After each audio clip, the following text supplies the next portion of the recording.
How to schedule workflows in n8n.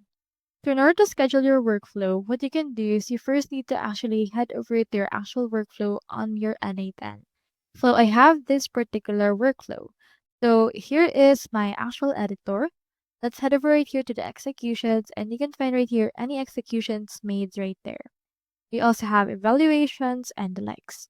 Now, if you want to actually schedule this, what we can do is we can head over here first, and we just need to actually add a schedule trigger. So unlike other automation software, it doesn't have the option to do it or run this at a schedule. So what we can do is you can just add a node for that. So for example, instead of this on form submission, you need to change that into something that we will actually execute. So to do it, just click onto this plus icon, and from in there, click onto this search and search in here for schedule.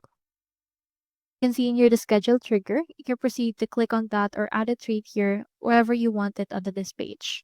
After that, you can change the parameters as well as the settings. Just right here the trigger interval. I will trigger it at every midnight every day.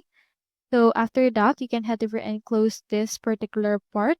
And here it is already added. It will run at specific time that I have intended. So that's all there is today, and I hope this video helped you out.